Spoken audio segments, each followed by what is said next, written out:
Let's look now at how we can use this parameter here, stamp name.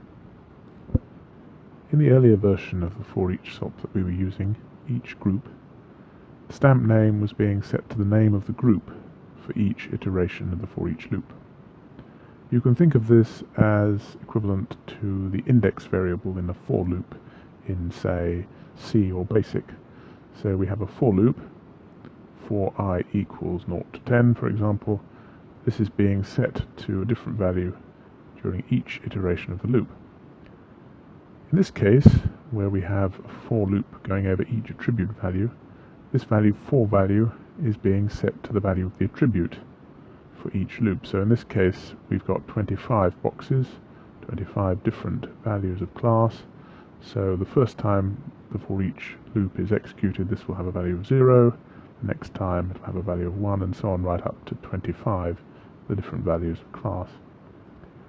Let's demonstrate this by achieving an effect where we have our balcony on a different face of each cube chosen at random.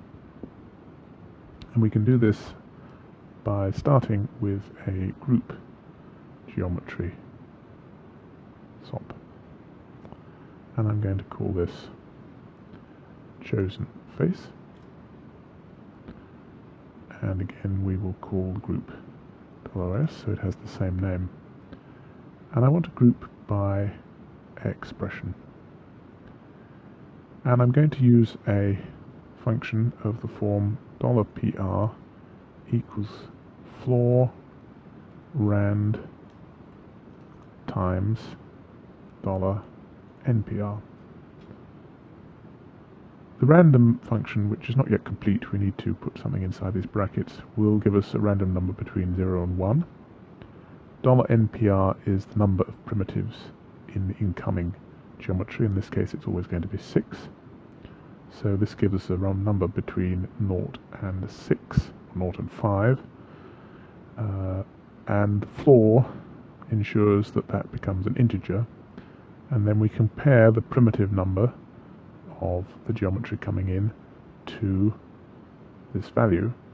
And what we should find is that for each, depending on what we put in here, for each cube, this will select just a single face, and it will be a different face each time. So the key thing is what we put in this rand function. And what we want to put is the for value that we have in the ForEach SOP, which is changing with each iteration and with each cube. If we use for value, this random function will evaluate to a different number for each separate cube, and thus we will get a different face being chosen for each separate cube. And the function we have to put in here is a stamp function, and this has the form stamp, and then we have to say which node, the scope in other words, we're collecting our stamp value from. And in this case, because we're inside the node which sets the stamp value, we put 2 dots. Then we need the name of the stamp, a variable which is for value, and then we need to give it a default value, which I'm going to put as 0. And then we probably need to close the brackets. So that should give us, let's enlarge this so we can see the full expression. So the stamp function will give us the value of for value for each iteration of the loop. The random number will thus be different for each iteration of the loop and each cube. It will be between 0 and 5.99.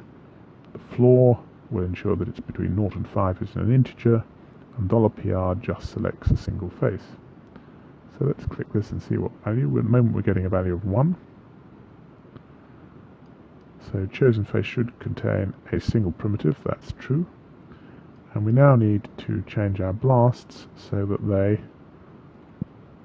select from chosen face in each case. And this should mean that exactly the same thing that we were doing earlier is happening, but it's happening to a face that's being chosen randomly for each cube. Let's have a look at that by moving up, and indeed we can see that now each cube has a balcony on a different face. So for this final version of the ForEach SOP, I'm going to start with a new scene. I'm going to lay down a grid, and I'm going to use a clip SOP to chop up the grid, and I'm going to do this multiple times by using a ForEach SOP. So let's connect a ForEach SOP like so. So the final form of the ForEach SOP is the each number form, and in this case it's really very like a standard for loop. All it does is execute whatever's inside this node a set number of times. In this case, by default, 11 times, 1 to 10. 10 times, 1 to 9, with an increment of 1. And for each iteration, this for value will be set to the current number. So before we go into this demonstration any further, I'm going to reduce our grid down so that it's a single primitive, just to make things simpler.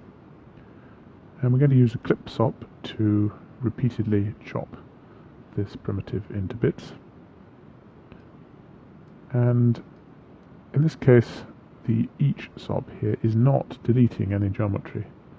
Instead, what it's doing is feeding back into each loop the results of the previous loop. So in the first iteration of the ForEach SOP, this will give us the geometry that's coming into the ForEach SOP. We'll then use some nodes to change it. And on the second iteration, it will be this changed geometry that's fed back in, and so on, up to the number of iterations of the loop. So in this case, we're going to use a clip SOP. And what we're going to do is change the direction of the clip SOP randomly in each iteration. And I can do that using a rand function.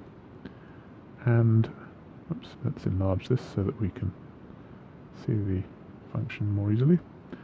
And I'm going to use the stamp that we used earlier. So we're going one level up. That's 2 dots. We're getting the for value, and we're giving it a default value of 0.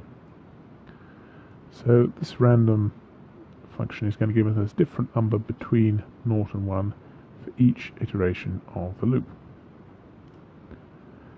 Now we want our y direction in fact to be 0, and in our z direction we're going to do the same thing, stamp,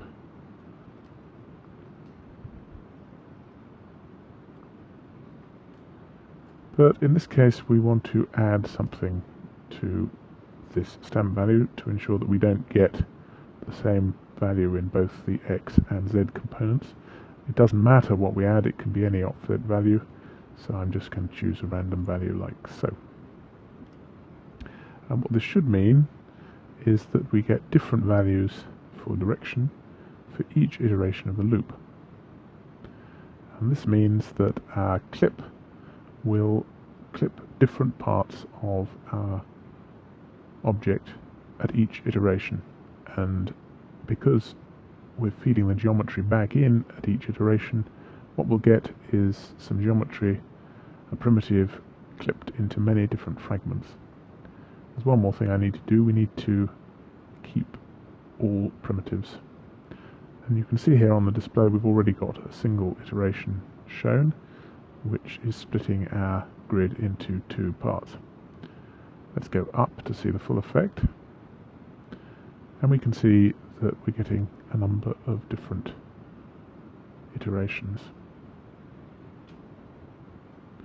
If we increase this value, we'll get more splits, like so.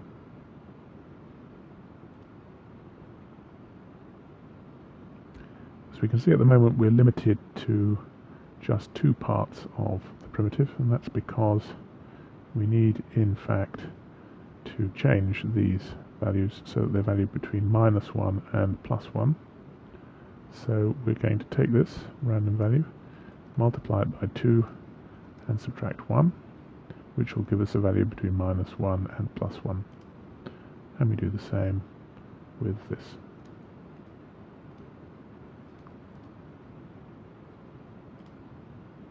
And if we then go up, we should see that the splits are covering the entire primitive, and we can increase this value so that it produces more splits. So that's the final example of how to use the ForEach SOP. I hope this has been useful.